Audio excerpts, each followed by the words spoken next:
ശ്രീരാമഭദ്ര ജയ ശ്രീരാമ രാമ രാമ സീതാഭിരാമ രാമ ശ്രീരാമ രാമ രാമ ലോകാഭിരാമ ജയ. ലങ്കാദഹനമൊക്കെ കഴിഞ്ഞ് സുന്ദരകാന്ഡം അവസാനിച്ചു. ഇനി നമ്മൾ യുദ്ധകാന്ഡം ആരംഭിക്കുകയാണ്.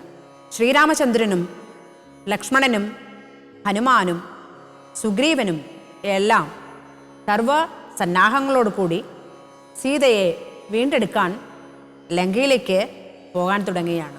വാനരവൃന്ദം മകരാലയം കണ്ട് മാനസേ ഭീതി കലർന്നു മരുവിനാർ. നക്രചക്രൗഘ ഭയങ്കരമെത്രയും ഉഗ്രം വരുണാലയം. ഭീമനീസ്വനം അത്യുന്നത തരംഗാഢ്യമഗാധമിതു തരണം ചെയ്വതിന് അരുത് ആർക്കുമേ.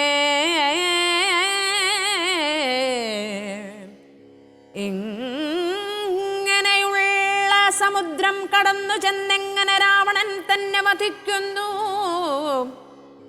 ചിന്താപരവശന്മാരായി കവികളും അന്ധബുദ്ധ്യ രാമപാർശ്വേ മരുവിനാർ. ചന്ദ്രനും അപ്പോൾ ഉദിച്ചു പൊങ്ങിയിടിനാൻ ചന്ദ്രമുഖിയെ നിരൂപിച്ച് രാമനു.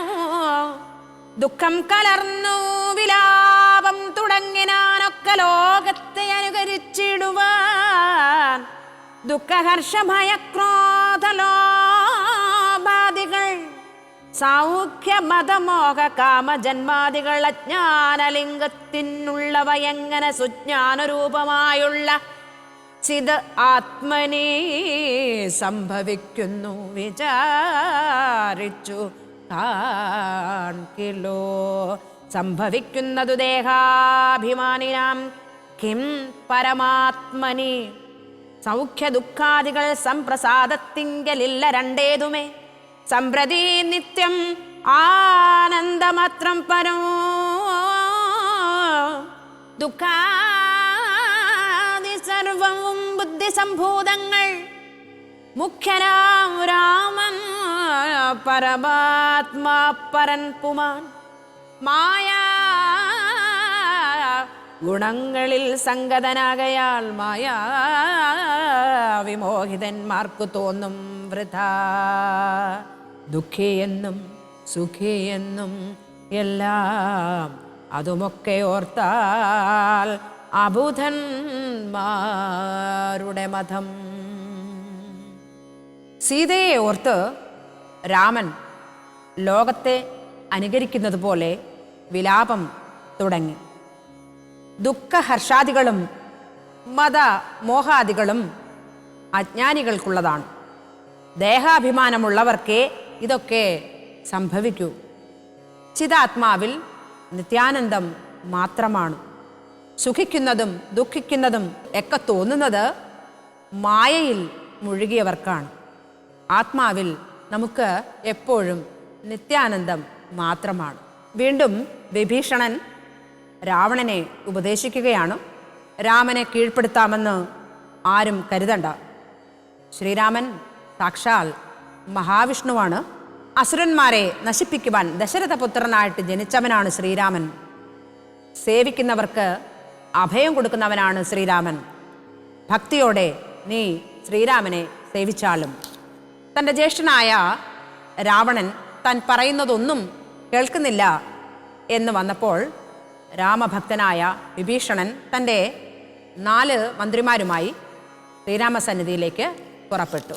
സീതാദേവിയെ അപഹരിച്ചത് തിരികെ ഏൽപ്പിക്കണമെന്ന് ഞാൻ രാവണനോട് പറഞ്ഞതൊന്നും അവൻ ഇഷ്ടമായില്ല. അവൻ എന്നെ കൊല്ലുവാനായിട്ട് വന്നു. അതുകൊണ്ടാണ് ഞാൻ അങ്ങയെ ശരണം പ്രാപിക്കുന്നത് എന്ന് വിഭീഷണൻ ശ്രീരാമനോട് പറഞ്ഞു.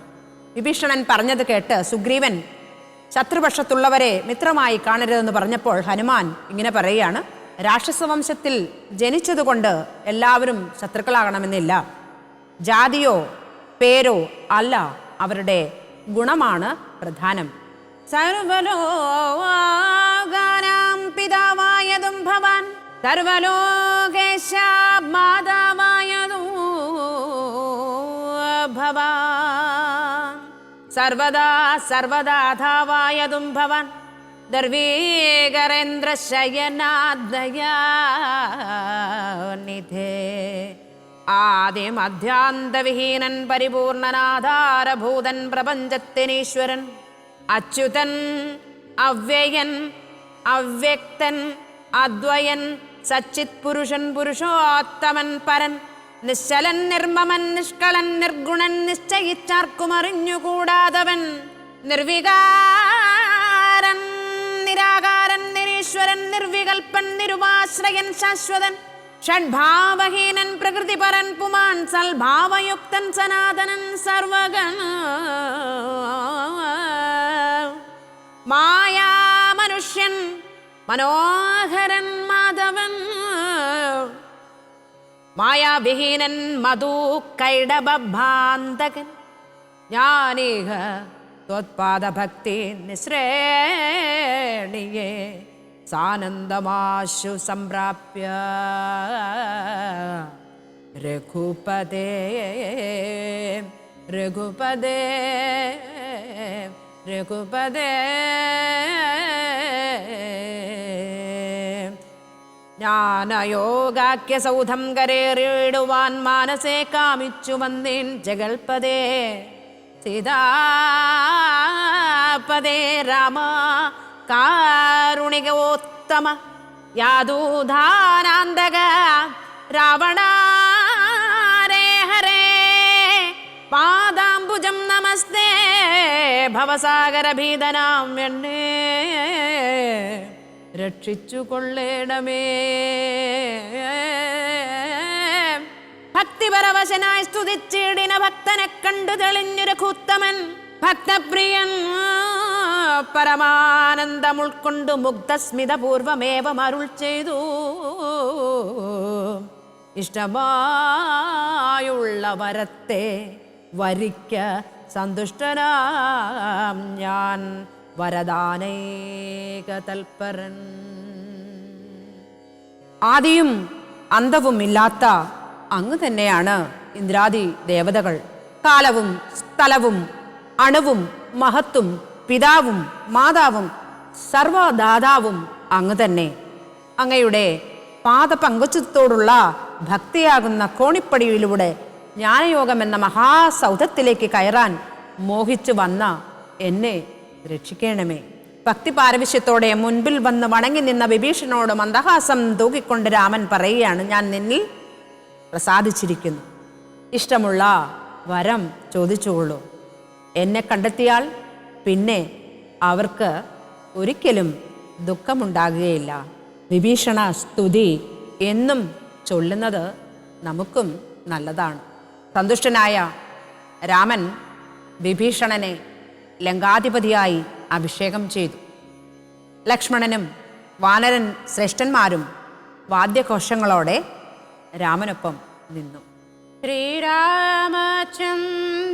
കൃപാലു ഭജമന ഹരണഭാവഭയദാരുണം നവകഞ്ചലോചന